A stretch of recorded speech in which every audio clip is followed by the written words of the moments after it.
अस्सलाम वालेकुम ख़वातीन और हज़रात। मैं हूं हसन जफर और हमारे साथ हैं डॉक्टर हसनैन जावेद। डॉक्टर साहब अस्सलाम वालेकुम। वालेकुम अस्सलाम। जी, ये इलेक्शंस बराए फरोख्त के नाम से आज हम करेंगे इस प्रोग्राम को। अच्छा जी। और वो हम इसलिए कह रहे हैं कि मियाँ साहब अच्छी तरह, मियाँ नवाज शरीफ साहब अच्छी तरह जानते हैं कि खुले मैदान में तो वो खान साहब का, कप्तान का मुकाबला कर नहीं सकते। तो जी। उन्होंने फिर एक दूसरी राह अपनाई, शराइत आयद की कि जी पहले तो कप्तान को पकड़ लो, इसको हटाओ। फिर अब उन्होंने एक दूसरी डगर पे कदम रखा कि वो बलूचिस्तान पहुंचे, वहां बाप से मुलाकात की। बाप हम्म। के बाद वो जनूबी पंजाब पहुंचे, वहां पे उन्होंने वो जो वहां पे जनूबी पंजाब तो एक इलेक्टेबल्स का गढ़ है ना जी। जी। वहां पे उन्होंने उनसे मुलाकातें की। वैसे खुसरो बख्तियार साहब, वैसे क्या माशाल्लाह शानदार शख्सियत हैं खुसरो बख्तियार। आप तो मतलब बहुत अच्छी तरह जानते हैं उन्हें। 4.5 यानी 4 साल पहले से मैं उनके बारे में बात कर रहा हूँ। जी, मतलब मुशर्रफ साहब से लेके फिर वो कहाँ आए और फिर खान साहब के वजीर बने। मतलब मैं, चले इसके ऊपर आते हैं। तो जी। इलेक्टेबल्स को साथ मिलाने का एक प्लान स्टार्ट हो गया। फिर वो हम्म। माशाल्लाह एक आफाकी नारा था, वोट को इज्जत दो, जो कि बदल गया नोट को इज्जत दो। यानी फिर नोट जी। दिखा के, और अब इलेक्टेबल्स को इज्जत दो। तो ये मतलब इज्जत की इतनी माशाल्लाह भरमार हो गई है हमारे मुल्क में। अब वो इमरान खान फिनोमेना भी है। हम ये मान, और सारे इस वक्त जो सर्वेज हैं वो भी ये बता रहे हैं कि वोट तो खान साहब का ही है। तो इलेक्टेबल्स आके अब इसको कैसे प्ले आउट होगा सारा। सबसे पहले तो ये समझ लीजिए और जान लीजिए कि जो पाकिस्तान में जमहूरी निजाम की हकीकत है वो इलेक्टेबल्स है। ठीक है। जमहूर पाकिस्तान में जमहूरी निजाम जो कि बिल्कुल भी जमहूरी नहीं है। यानी आप यूं समझ लीजिए कि सेलेक्टेड और इलेक्टेबल्स दोनों का यानी यानी चोली दामन का साथ है। राइट। सिलेक्टेड और इलेक्टेबल्स, हम्म। इलेक्टेबल्स ही सिलेक्टेड हुआ करते हैं और सिलेक्टेड ही इलेक्टेबल्स हुआ करते हैं। ये स्ट्रक्चर है पाकिस्तान की जमहूरियत का। आमतौर पे अगर समझना हो तो जो जमहूरियत है वो अवामी राय होती है, और अवामी राय जो होती है वो खान फिनोमेना के बाद यकीनी तौर पे तब्दील हुई।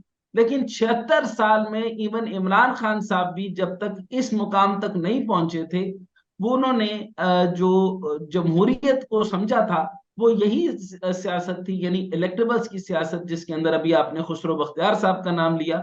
यानी हर वो आदमी का नाम लेना पड़ेगा जिसके पास अपना अपना हल्का या कॉन्सिक्वेंसी होती है।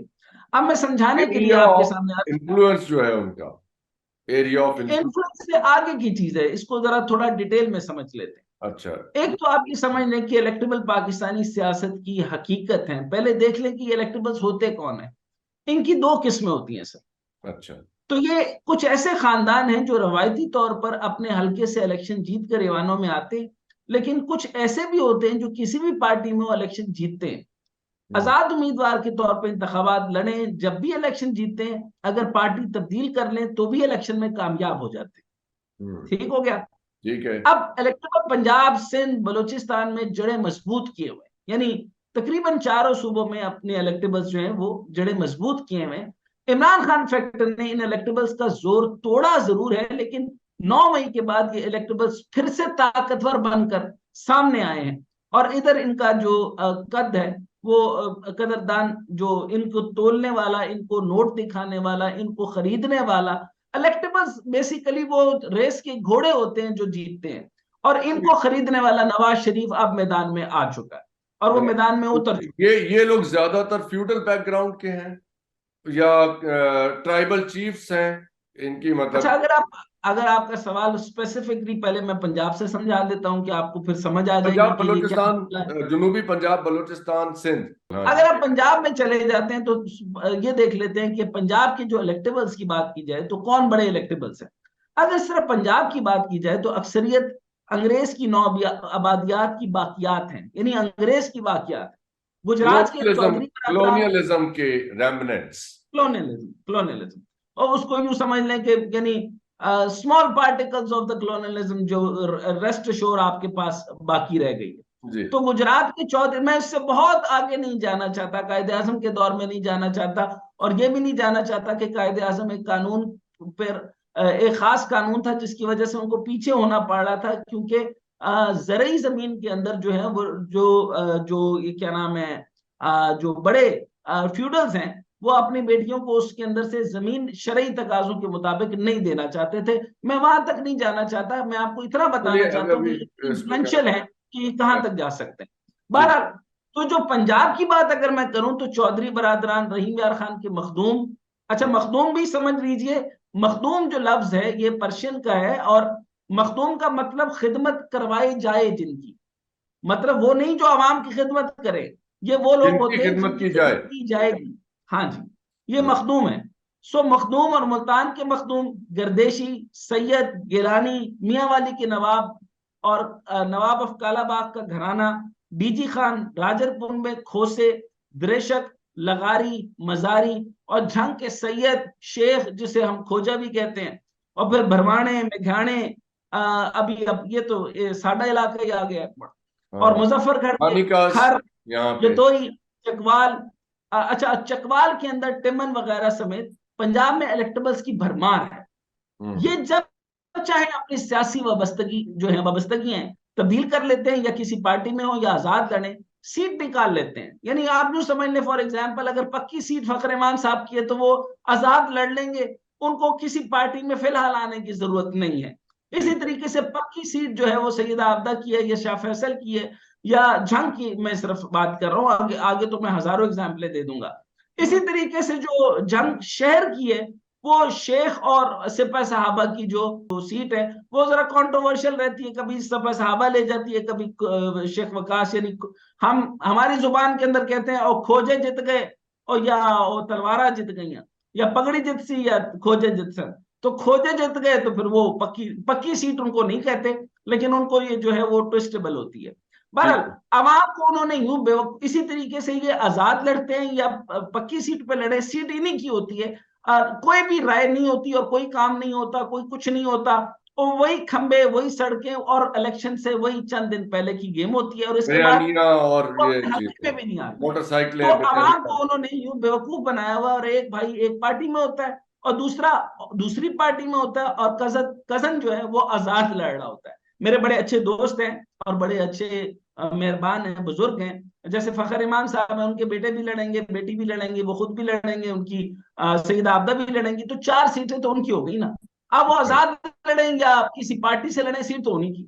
अच्छा, अब अगर आप ये सवाल मुझसे कर कि सिंध की तरफ मैं आऊं और सिंध का बताऊं कि वहां भी तो वोट का जो है वो इलेक्टेबल्स के हाथ में होता है, क्योंकि अब सारी गेम जो है इलेक्टेबल्स के हाथ में आने वाली है, और नवाज शरीफ जो इलेक्टेबल्स को खरीदने के लिए नोटों की गड्डी लेकर निकल पड़े हैं, तो ऐसे तो नहीं निकले। तो ये तभी बताइए नवाज शरीफ साहब जो है वो वोट के बजाय, ये बताइए कि नवाज शरीफ साहब क्या आप हार्ड कैश ऑफर कर रहे हैं या उनको को पोजीशंस प्रॉमिस कर रहे हैं?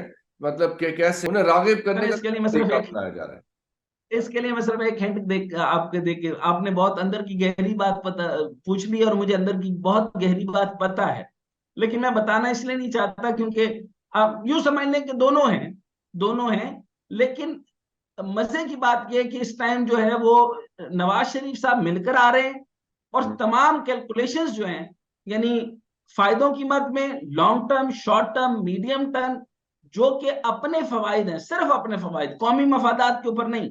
हम्म, अच्छा, बाजुकात कई कॉन्सिक्वेंसेस ऐसी भी हैं जहां पर इलेक्टेबल्स को भी नहीं लिया जा रहा और अपने पार्टी वफादारों को भी नहीं लिया जा रहा, बिल्कुल नए नौजायदा अमीरों को लिया जा रहा है, और वो ये कुछ प्रॉपर्टी और मामला। डीलर्स, प्रॉपर्टी डीलर्स जो बड़े हो बस गए। अभी मैं उतनी उतनी डिटेल में नहीं जाना चाहता, लेकिन उसके ऊपर कुछ लाहे अमल तब्दील हुआ है। तो यानी आप सोच लें कि वोट को इज्जत दो छोड़कर, नोट से लेकर long term, medium term, short term, सारे मुफादात की कैलकुलेशन जो बाद तो में तय होती है, नवाज शरीफ साहब सिर्फ पहली मीटिंग करती है सिसिलियन माफिया की तरह, और हम्म, बाकी सारी बात तय करते हैं उनके मुंशी साहब, जनाब इसहाक डार साहब। वाह, वेरी गुड। अच्छा, तो अब जो है ना सर, सिंध के हम जरा हालात देख लेते हैं, और सिंध के हालात में देखते हैं कि वहां क्योंकि इलेक्टेबल्स जो हैं उनके हालात देख लेते हैं, क्योंकि नवाज शरीफ वहां पर भी जो है वो वोट को इज्जत देने के बजाय नोट को और इलेक्टेबल्स को इज्जत देते नजर आ रहे हैं। हम्म, अच्छा, अब सिंध की सियासत में इलेक्टेबल्स का बड़ा असर रसूख है, ये भी आप देख लीजिए, कोर्स जो कि अब जरदारी साहब के हाथ में है। या क्योंकि जरदारी साहब के हाथ में, आपको पता है जरदारी साहब का तरीका या तो जमहूरी है, या फिर वो बड़े प्रोजेक्ट्स होते हैं तो उनमें से कोई कमीशन या कट आप ये सुन सकते हैं। लेकिन इतना बड़ा गेम जो है ना, इतना बड़ा गेम प्लान या बड़े पैसों का मामला, वो इस तरह से नहीं बनाते और कोई कंफर्म डील भी नहीं करते। लेकिन बहरहाल वहां पर जो तरीकाकार जो है वो शायद इस दफा नोट से हिल जाए, क्योंकि अब असर रसूख और तरह का है।